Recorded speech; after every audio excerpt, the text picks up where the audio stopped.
nuestro país como un país beneficiario de una cooperación internacional, tenemos que honrar nuestras contrapartidas. Si no, pues otro cooperante va a decir El Salvador no, porque El Salvador no honra sus contrapartidas.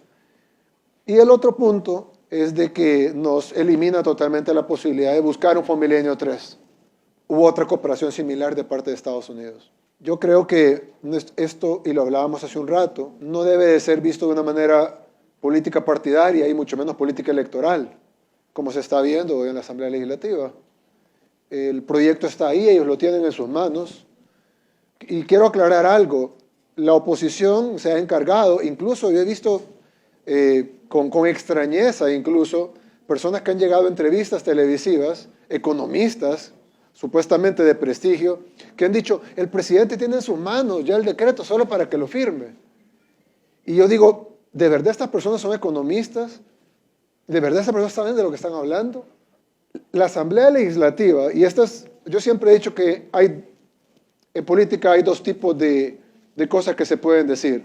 Está la opinión, que es subjetiva, que depende probablemente del partido, depende de la ideología, depende de la forma de pensar, del grupo que cada quien representa, o en algunos casos los grupos de interés que cada quien representan. Y luego están los hechos, los que son irrefutables, que ahí están. Es decir, no hay discusión que esto es una mesa, por ejemplo. Puede que te guste o no te guste, pero no hay discusión que mesa es. Entonces, en el tema de opinión, se puede debatir mucho sobre diferentes cosas, la velocidad de ejecución, por ejemplo, y otras cosas que hemos dicho, se puede dar una opinión al respecto. Pero en el tema de que los fondos que están en la Asamblea dependen de la aprobación de los diputados, eso es un hecho, no hay una opinión, no puede haber una opinión al respecto. Alguien va a decir, bueno, pero ¿por qué los diputados dicen lo contrario? Bueno, en primer lugar, no es raro que los diputados digan algo que no sea cierto, pero para no dar una opinión, como acabo de dar yo, sino que darles hechos, cuando se llevó la propuesta de la distribución de los 250 millones de dólares del préstamo del BID, del cual lleva 96 millones para las alcaldías. 96 millones para las alcaldías, 64 millones para FOPROMIT y 50 millones para Fomilén. Y entonces, ahí se llevó a la Asamblea Legislativa, y solo para que vean quién dice la verdad, se presentó a la Asamblea Legislativa, y ojo, y eso ustedes lo registraron, es decir, ustedes mismos pueden ir a buscar en su registro. La Asamblea Legislativa recibe la propuesta de parte del Ministerio de Hacienda de esta distribución del crédito del BID, va a la Comisión de Hacienda, donde están representados los partidos políticos, y le dan dictamen favorable. Esa es la realidad. Los mismos diputados la aceptaron desde el momento que aprobaron, le dieron dictamen favorable, aprobaron y firmaron el dictamen de la distribución del préstamo del BID, que ese sí está amarrado al decreto 608, el cual tiene las dos variables que no tiene el decreto 640, que es 30% para los alcaldes, y el candado de la asignación, el cual tiene que ser con mayoría calificada. ¿Por qué? ¿Porque lo dice la Constitución? No, pero porque el decreto 608 fue aprobado así. Se aprobó, ustedes lo cubrieron, salían todos los medios de comunicación, Comisión de Hacienda de la Asamblea Legislativa, de dictamen favorable a la distribución del crédito del BID. Incluso llegaron 70 alcaldes aproximadamente a la plenaria esperando que votaran, porque ellos iban a recibir 96 millones de esos 256 millones. Ojo, si quitan los 96 millones de los alcaldes y los 50 millones de Fomilenio, el gobierno es el que menos iba a recibir. Y así fue. Se llevó a la votación y de repente empezaron a caer las llamadas de esos personajes oscuros que mueven los hilos detrás de los diputados, y de repente les dieron la orden, no voten. Pero ¿y por qué no? Si ya lo analizaron, ya lo discutimos, ya lo debatimos, ya lo aprobamos, ya dimos dictamen favorable, ya lo votamos, ya firmamos el dictamen. El dictamen está en el pleno y está listo para votar, y tenemos 70 alcaldes aquí esperando los 96 millones. Entonces, para que los alcaldes no les hicieran una revuelta, se les ocurrió engañar a los alcaldes. Y entonces sacaron un documento viejo que ya estaba todavía retirado, ya ni siquiera tenía validez, no solo porque materialmente es imposible, sino porque además ya estaba retirado de la Asamblea y de la Comisión. Ellos le dieron validez de nuevo y dijeron, hey, acá hay 350 millones que se los sacaron de la nada, de un documento viejo que ya estaba retirado, un dinero que ya estaba asignado a otra cosa y ocupado en otra cosa e invertido en otra cosa. Y dicen, de esos 350 millones le vamos a dar 200 y ¿cuánto? 288 millones a los alcaldes. Le vamos a dar los 50 millones a Familenio y todavía le sobran un par de millones al gobierno. Ah, para los veteranos. No dejaron nada, no importa, porque todo el mundo existe. La cosa es que hacen eso, entonces los alcaldes dicen, bueno, ¿qué preferimos? ¿96 millones o 288 millones? Pues obviamente prefieren los 288. Lo que pasa es que ellos hubieran pensado que era mejor 96 de verdad y no 288 de mentira. Pero claro, con eso calmaron, que no se le hiciera una revuelta ahí en la Asamblea Legislativa por medio de sus propios alcaldes, los engañaron y ustedes, la prensa, sabían que ese dinero no existía, porque aquí mismo hubo una conferencia de prensa y se dijo de que se iba a retirar el documento de la Asamblea Legislativa porque íbamos a fondear el fideicomiso, haciendo uso del decreto 640 que fue aprobado por la misma Asamblea Legislativa. Entonces ya no era necesario asignar fondos porque se iba a hacer de esta manera y los fondos se consiguieron con la banca local. Ahora hay gente que ha dicho, no, pero es que los fondos debían de ser asignados, ese fideicomiso debió haber sido asignado por la Asamblea Legislativa. Entonces, bien, hay gente que tiene una confusión con el decreto 608 y el decreto 640. El decreto 608 fue un decreto que se aprobó por mayoría calificada en la Asamblea Legislativa, con los votos de Arena, por cierto, donde se establecieron dos cosas. Ellos pidieron esas dos cosas para poder aprobar esos 2.000 millones de dólares, de los cuales el gobierno solo ha recibido 659. Hablan de 2.000, pero son 659. Y ojo, dicen, dijo que ni un centavo en junio. Nos adjudicaron 300 y pico. 350. Y entonces, se asignó ese dinero. Ese dinero tenía dos condiciones de parte de los diputados de Arena. Uno era que el 30% de los 2.000 millones, de lo que se consiguiera y se fuera autorizando esos 2.000 millones, fuera para las alcaldías, es decir, 600 millones de dólares, o lo que se fuera autorizando. Y segundo, de que la Constitución solo pide, en el caso de préstamos, que hayan dos vueltas, la aprobación y la ratificación. Pero ellos al decreto 608, le pusieron un candado adicional al cual le llamaron asignación. Entonces, si fuera un préstamo, requiere de aprobación, que es el decreto en sí, luego la ratificación, que es una vez viene el crédito aprobado por el BID, o el Banco Mundial, o el BESI, etc. Y luego la asignación presupuestaria, que es cuando los diputados dicen, bueno, ok, lo pueden ocupar a solicitud del gobierno primero, para tal o cual cosa. Ese es el decreto 608. Luego se aprobó un decreto de 1.000 millones de dólares, de ahí donde salen los 3.000 millones famosos de dólares, que no fueron para el gobierno, sino que fueron para la empresa privada.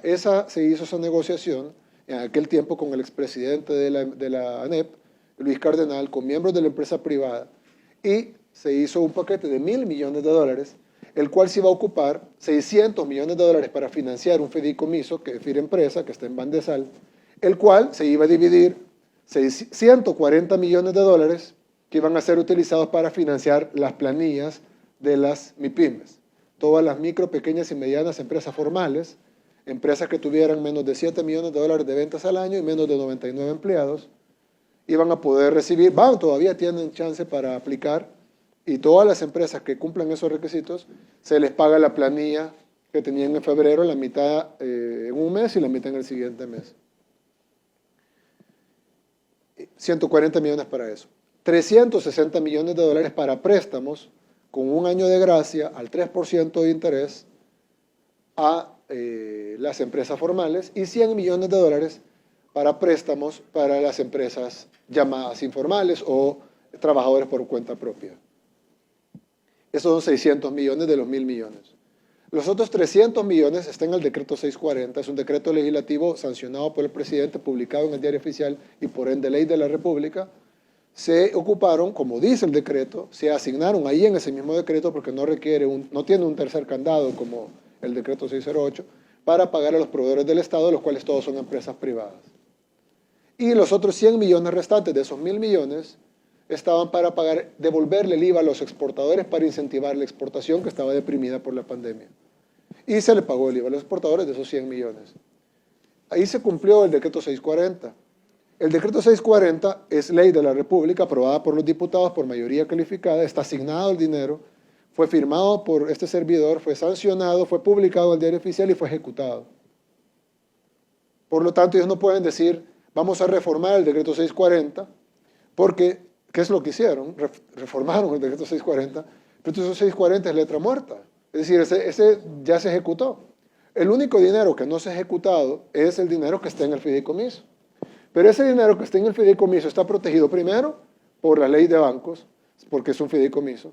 Segundo, está protegido por el decreto 640 actual, que es el válido, que es ley de la República y que crece y fideicomiso y hasta lo distribuye, cómo va a ser 140 para esto, 360 para esto y 100 para el otro. Y está protegido también por la ley del fideicomiso, porque la misma Asamblea Legislativa aprobó una ley que rige cómo funciona ese fideicomiso. Cómo se fondea, cómo funciona y cómo se debe distribuir.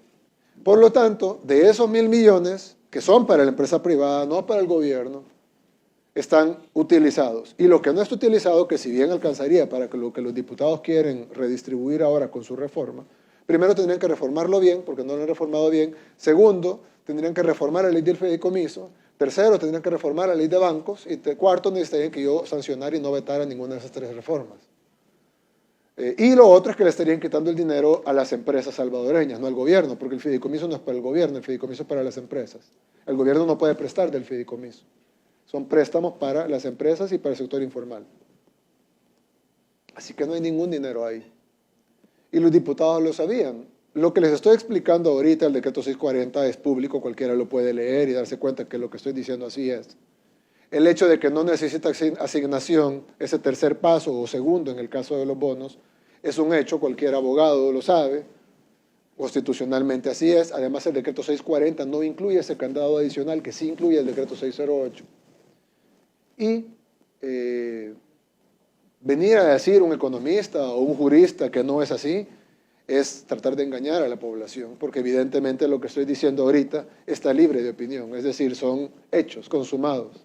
Ayer hablaba con el ministro Zelaya y le decía, ministro, ya que los diputados habían dado dictamen favorable en la Comisión de Hacienda, donde no estamos nosotros, están ellos, y lo firmaron y lo pasaron al Pleno, y obviamente no hacen eso sin autorización de sus partidos, tanto para los 250 millones del préstamo del BID como para los 50 millones del préstamo para salud.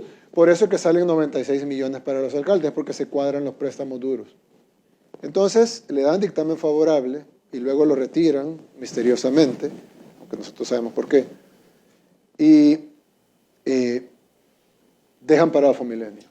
Y entonces, yo le digo al ministro Zelaya ayer, llevemos a la Asamblea la aprobación pura de los 50 millones de Fomilenio. O sea, dejemos afuera todo lo demás, dejemos todito lo que pueda ser tema de debate, que si fue el Fondo para Emergencia y Protección de Desastres, dejemos los veteranos, dejemos todo para una segunda discusión. Pero ya que tenemos un tiempo que cumplir perentorio en el tema de Fomilenio y que es tan grave para nuestro país perderlo por lo que acabamos de decir anteriormente, aparte de todo, yo le digo, llevemos únicamente Fomilenio, que es algo que yo creo que todos los salvadoreños podemos estar de acuerdo, ya sea de un partido, del otro, de derecha, de izquierda, de arriba, abajo, de atrás para adelante. Podemos estar todos los salvadoreños de acuerdo en que es algo que podemos no politizarlo y decir, ok, discutamos todo lo demás, pero aprobemos los 50 millones de Fomilenio, nada más. Entonces, el ministro llevó una propuesta para ratificar el préstamo, se tiene que ratificar en su totalidad, pero no podemos usar los fondos porque el decreto 608, ahí sí, a diferencia del decreto 640, requiere la asignación por mayoría calificada de los diputados. Entonces, solo asignen 50 millones para Fomilenio y el resto queda en discusión y ahí nos tiramos 2 semanas, 3 semanas, lo que quieran. Pero asignen los 50 millones para Fomilenio. Eso se les presentó ahora. Ni siquiera se convocó a plenaria, es decir, ni siquiera se reunieron.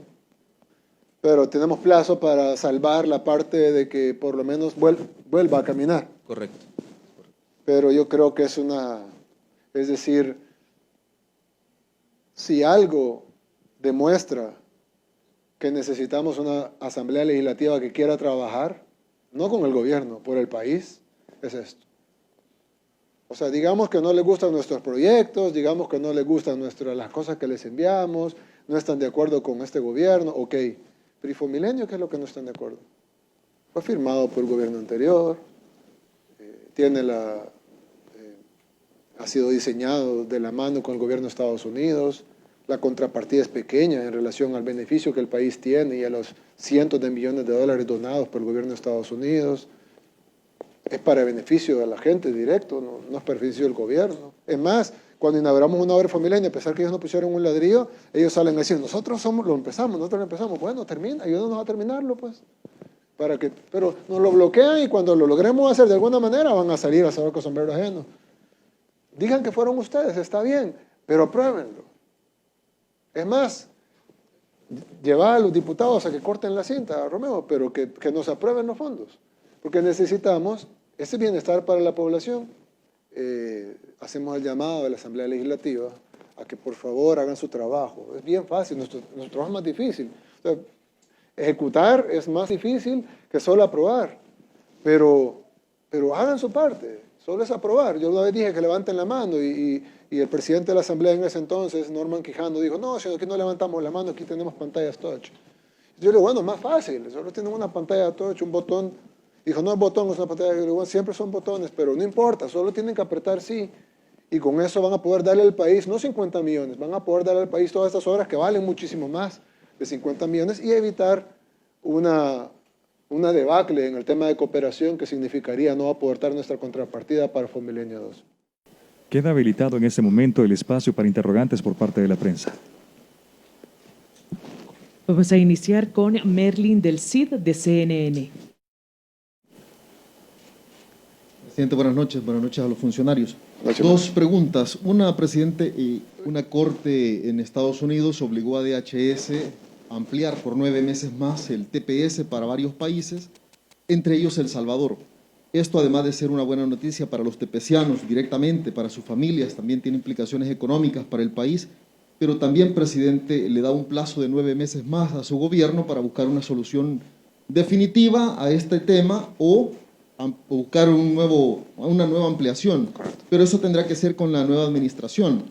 ¿Cree usted que hay posibilidades de que su gobierno logre un acuerdo con la administración Biden para este tema? Digo, dado a que su gobierno mostró mucha cercanía con el presidente Donald Trump. Y la otra pregunta es el tema de los casos de COVID. En los últimos días ha superado más de 200 casos diarios y no sé si su gobierno está pensando en implementar nuevas medidas de restricción en el país o hasta cuánto tenemos de margen para esperar esta discusión, presidente. Merlin, dos preguntas muy importantes. En primer lugar, pues contentos con las decisiones que favorezcan a nuestros compatriotas. Todos saben nuestro respeto y nuestra admiración y nuestro cariño por nuestra diáspora, que incluso en los momentos más difíciles de esta pandemia nos han ayudado a sostener la economía de nuestro país. Yo recuerdo que cuando tuvimos un baja en las remesas en abril y mayo, que fueron los meses más duros de la pandemia, pero los economistas decían, El Salvador va a bajar un 50% sus remesas en el año 2020, porque pues eran sus análisis económicos, y de repente las remesas empezaron a subir y a lograr números históricos en junio, en julio, en agosto, en septiembre, en octubre, a pesar de que la economía no está totalmente recuperada en ninguno de los países de donde envían las remesas. Y es porque nuestra diáspora es tan noble que a pesar que ellos probablemente están ganando menos allá, hacen el esfuerzo por enviar más acá. Y como ustedes saben, las remesas no solo sostienen la economía del país, sino que sostiene directa, porque eso no lo agarra el gobierno, que va directamente a las familias más necesitadas en nuestro país. Y la diáspora es un ejemplo realmente para muchos de lo que todos deberíamos de hacer. Si todos fuéramos como ellos, sacaríamos este país adelante así. Entonces, toda decisión, venga de la Casa Blanca, o venga de una corte, o venga del Congreso, que favorezca a nuestra diáspora, pues es celebrada por nosotros y por este gobierno y por este servidor. En el tema del TPS, de una renovación o un estatus permanente, el sueño de los tepecianos desde hace casi 20 años siempre ha sido conseguir un estatus permanente. Como tú bien lo has reportado a lo largo de este tiempo, las renovaciones generalmente son de 18 meses, 12 meses, y la gente pues sí celebra las renovaciones, pero siempre está la zozobra de que los 18 meses se van a acabar. Y ahora, con lo que me preguntas, por supuesto que vamos a buscar, ya sea lo principal que es, o el ideal, que es una solución permanente, que además el presidente electo Biden lo prometió. En el último debate presidencial que tuvieron, él prometió un camino a la ciudadanía para todos los, no solo para los tepecianos, para todos los residentes con estatus migratorio irregular en Estados Unidos. Lo prometió. Y entonces nosotros esperamos y vamos a buscarlo, claro, desde la amistad, desde la gestión que podemos hacer nosotros, de que el presidente electo Biden cumpla su promesa con la comunidad latina en Estados Unidos, sobre todo con la salvadoreña. Ahora, en una de tus preguntas tú dijiste que si eso se pudiera lograr a pesar de la buena relación con el presidente Trump. Es al contrario. Es decir, nosotros somos amigos del presidente de Estados Unidos. Y si el presidente de Estados Unidos, a partir del 20 de enero, es Joe Biden, vamos a ser amigos de Joe Biden. Cuando yo gané las elecciones y me convertí en presidente, el presidente de Estados Unidos, que todavía lo es el presidente Donald Trump, y nosotros nos toca tener las mejores relaciones con él. Y las hemos tenido, gracias a Dios. Gracias a eso conseguimos ampliar el plazo para los tepecianos más que los demás países. Conseguimos que bajara la alerta de viaje para El Salvador exclusivamente. Conseguimos que reanudara la ayuda que se había perdido con el gobierno anterior por su apoyo a regímenes que están en contra de los Estados Unidos y por sus comunicados y pancartas de Yankee Go Home, etc. Conseguimos eso. Conseguimos un apoyo sin precedentes para la pandemia. 600 unidades de cuidados, 600 camas de unidades de cuidados intensivos las tenemos gracias al apoyo del gobierno de Estados Unidos. Ambulancias que tienen unidades de cuidados intensivos de transporte, con el que gracias a Dios podemos transportar a un niño que se quemó en Santana en la explosión de una cohetería clandestina, lo pudimos transportar en una de nuestras ambulancias nuevas que tienen unidades de cuidados intensivos adentro, gracias a una donación del gobierno de Estados Unidos actual, del presidente Trump. Pero cuando entra el presidente Biden, hombre, lo mismo. Es decir, vamos a buscar las mejores relaciones. Evidentemente la agenda de ellos podrá ser distinta, debería ser distinta, pues son partidos distintos. Pero nosotros vamos a trabajar con el gobierno de Estados Unidos que los estadounidenses elijan. Y creo que no es la primera vez que cambia de partido, de republicano a demócrata o de demócrata a republicano, y El Salvador la responsabilidad que tiene es tener las mejores relaciones con el gobierno de los Estados Unidos y con el presidente de Estados Unidos. Con el tema de COVID, sí, hemos tenido un ligero incremento en contagios. El ministro de Salud, yo le pedí que diera una conferencia de prensa, entiendo que dio una conferencia de prensa al respecto, porque hemos detectado dos cosas. El incremento en los contagios sí ha habido, llevamos varios días arriba de 200, pero el incremento no es tan alto comparado con algo que me preocupa un poco más, y es la cantidad de personas mayores que están llegando enfermas a los hospitales. Es decir, si ustedes ven la ocupación hospitalaria es casi la misma. Por ejemplo, el Hospital El Salvador, de las 1000 camas de cuidados intensivos que tiene disponibles, solo tiene utilizadas 300. Si tiene las mismas 700 camas solo ahí disponibles, son las mismas. Yo todos los días pregunto cuál es la ocupación, y la ocupación fluctúa así, es decir, sube 10, baja 10. Pero si tomamos en cuenta lo que hemos visto, el comportamiento de la población, llenos en los lugares, aglomeraciones, etcétera, cualquiera esperaría que fuera un poco más incluso. No lo es. Creo que juega mucho factor el uso del tapaboca, pero lo que sí nos preocupa es la edad de los pacientes, que eso está subiendo la tasa de mortalidad. No es lo mismo tener 10 jóvenes enfermos que tener 10 adultos mayores enfermos. La posibilidad de muerte es mucho mayor. Así que decirle a la gente, las vacunas están en camino, pero todavía no han llegado.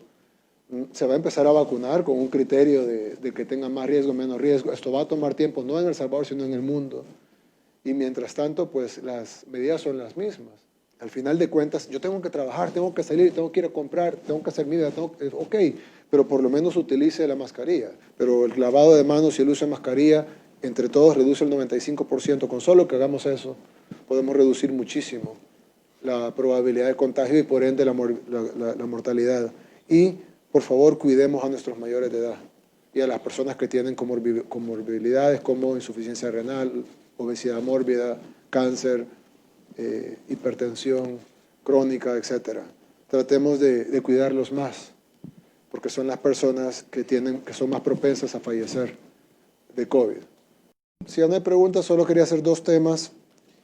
Uno es de que hoy recibimos la noticia de que la Sala Constitucional declaró inconstitucional la elección del Consejo Superior de Salud Pública y de la Junta de Vigilancia de la Profesión Médica, la Junta de Vigilancia de la Profesión enfermería química, psicología, bueno, un montón, veterinaria, odontológica, etc. Y le da un año de más de plazo a las actuales autoridades que ya iban para afuera, ya habían terminado su periodo y iban a entrar las nuevas autoridades. Nosotros pues obviamente no nos vamos a meter y respetamos las resoluciones de la sala, en el sentido, las respetamos en el sentido que las vamos a cumplir, no es que respetamos, no es que estamos de acuerdo con su criterio. Sin embargo, nos preocupa, a manera de mensaje, pues nadie se preocupe, nadie está diciendo que no vamos a, las sentencias se cumplen, pero nos preocupa el hecho de que el argumento que se esgrimió para aprobar la ley que la sala acaba de declarar constitucional después de la controversia que nosotros llevamos con el veto, fue que el argumento que tuvieron los diputados para aprobar ese decreto, que le daba un año más de vigencia a un plazo que se terminaba, era que no quería exponer a los gremios de salud pública a unas votaciones por el tema del COVID. Protegerlos de COVID si ya pasó la elección. Entonces, no tiene sentido el argumento. Parecería más bien que lo que quieren es proteger a las actuales autoridades que se queden un año más. ¿Pero con qué argumento? Es decir, ok, tienen el poder de hacerlo, está bien, yo estoy haciendo el comentario.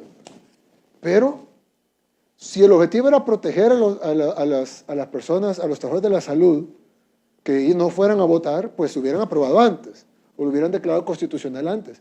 Pero ya votaron, ya se eligieron, ya sabemos quiénes ganaron, y ahora evitan con esta sentencia que tomen posesión las nuevas autoridades y ordenan que las anteriores autoridades se mantengan un año más en el cargo cuando las elecciones ya pasaron. Me preocupa porque si hacemos ese tipo de violaciones a la democracia en cuestiones pequeñas en número, pues grande en calidad, pero pequeñas en número, pues qué violaciones a la democracia no pudieran venir en futuras sentencias de elecciones más grandes en número, como las elecciones de alcaldes y diputados que vienen para el próximo año. Entonces, ya que algunos medios, no todos, aquí veo un montón de medios, pero hay 2 o 3 que siempre tratan de estirar las cosas y dicen, ah, sí, dictadura y tal. Yo les quiero preguntar, ¿quién está atentando contra la democracia realmente? Nosotros observamos las elecciones, las vimos, votaron y ya. Los que interfieren en la democracia son otros, interfieren con un pretexto que ya no se puede esgrimir, como evitar que se contagien si ya pasaron las elecciones. ¿Para qué? ¿Para dejar a las autoridades anteriores? Es decir, ojo, porque muchas veces hay mucho escrutinio y está muy bien, y esa es su labor, la labor de la prensa, lo felicito, hagan mucho escrutinio en el Ejecutivo, pero no se les olvide hacer escrutinio en los otros lados, porque en sus caras están pasando las cosas y no hay ni siquiera un artículo o alguien que diga, miren, pero eso es una violación a la democracia, o esto es una dictadura, nada, silencio, como que fuera algo normal. Es más, esperando más bien si nosotros vamos a hacer algo. Entonces, para noticias no vamos a hacer nada, pero creo que sí deberían resaltar los golpes a la democracia que se están dando de parte de otros órganos de Estado.